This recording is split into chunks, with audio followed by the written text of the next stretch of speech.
बच्चों का cartoon TV. यह कहानी एक चतुर गधे की है।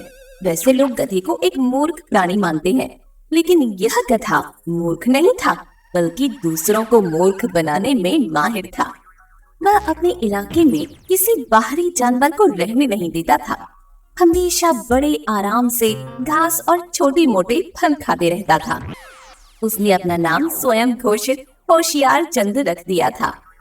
छोटे मोटे पशु पक्षी उसे होशियार के नाम से ही बुलाते थे। एक दिन होशियार के पास एक हिरण का जोड़ा आ गया। हिरण और हिरनी ने जब आसपास घास की हरियाली देखी तो दोनों के मुंह में पानी आ गया।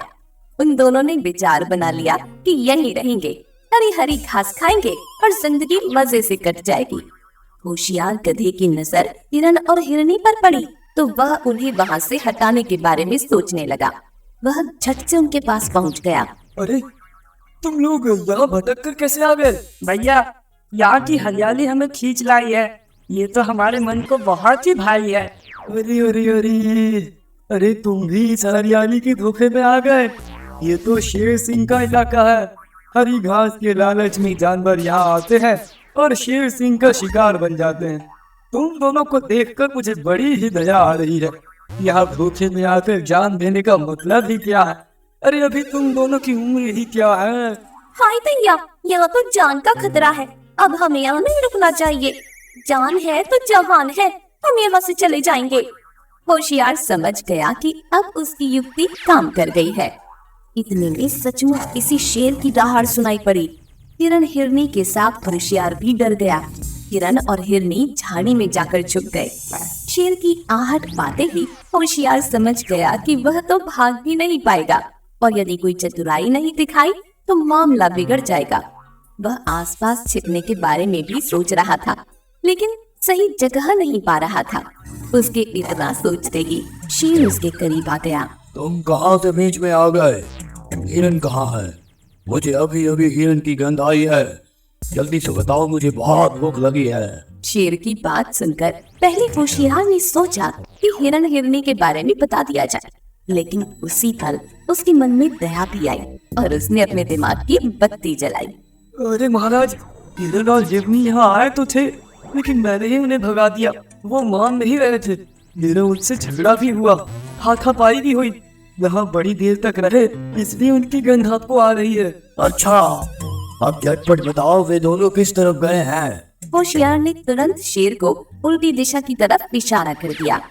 शेर भागते हुए निकल गया। हिरण और हिरनी झाड़ी से बाहर आ गए। उन्होंने होशियार का बहुत आभार माना। आपको बहुत बहुत धन्यवाद। आपने हमारी जान बचा ली।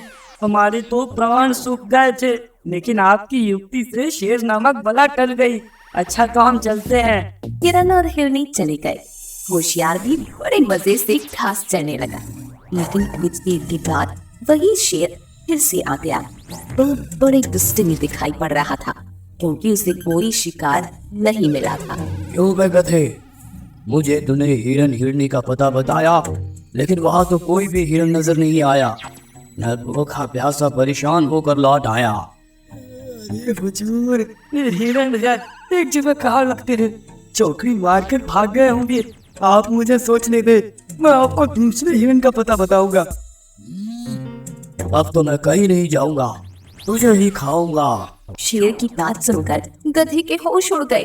वह मन ही मन सोचने लगा कि अब प्राण कैसे बचाए जाएं। उसने झट से चतुराई से काम लिया और एक पैर का लंगड़ा बन गया। अबे इस तरह लंगड़ा कर क्यों चल रहा है? महाराज, मेरे पैर में कांटा गिर गया है। पैर को दर्द ने जकड़ लिया है। ऐसा लगता है बड़ा जहरीला कांटा है। दर्द ही ऐसा हो रहा है जैसे बिच्छू ने डंक मार दिया हुआ। तो बातें बना रहा है। शिकार लंगड़ा ही सही, मैं तो तुझे खाऊंगा। हुजूर, मेरे पैर में जो कांटा गड़ा है वो बहुत बड़ा है। यदि आप या आपका परिवार मुझे खाएगा तो वो कांटा किसी के भी मुंह में चला जाएगा। मैं आपका आहार बनने के लिए तैयार हूँ, लेकिन पहले आप मेरे इस कांटे को निकाल दीजिए। इसके बाद मुझे खाने का मजा लीजिए ना। मैं तो आपके सामने हूँ, कहीं नहीं जाऊंगा। जाना चाहकर भी नहीं जा पाऊंगा। कृपया करके कांटा निकाल दीजिए ना। शेर ने सोचा तो एक गधा है, लेकिन बात सही कह रहा है। इसका कांटा निकालने में समय ही कितना लगेगा। पहले कांटा निकालता हूँ, फिर इसे मारता हूँ। ऐसा तंदुरुस्त गधा फिर कहाँ मेरे हाथ आएगा। आज मेरे पूरे परिवार का पेट भर जाएगा। अच्छी बात है, सबसे पहले तेरा कांटा ही निकाल देता हूँ, इसके बाद तुझे अपना खाना बना लेता हूँ। हुजूर, मेरे पीछे आइए, दीवार से कांटा निकालिए। आपकी तकदीर का दरवाजा खुल गया है, बड़ा अच्छा मौका मिल गया है हुजूर। क्या मतलब? मेरा मतलब है आपका दिन शानदार होने जा रहा है। शेर होशियार गधे के पीछे चला गया और जैसे ही पैर की तरफ देखने लगा कि होशियार ने बड़ी होशियारी से शेर के मुंह पर ऐसी दुलत्ती मारी कि शेर को दिन में ही पूरे आकाश के तारे एक साथ नजर आने लगे। वह गिरा, उठा, फिर गिरा, फिर उठा और बेहोश हो गया। कहते हैं गधे की दुलत्ती गधा ही सह सकता है। शेर या दूसरे जानवर के बस की बात नहीं थी। शेर का जबड़ा पूरी तरह से टूट चुका था, शरीर जगह जगह फूट चुका था। इस तरह से होशियार गधे ने बड़ी चतुराई से शेर को मारकर अपनी जान बचा ली।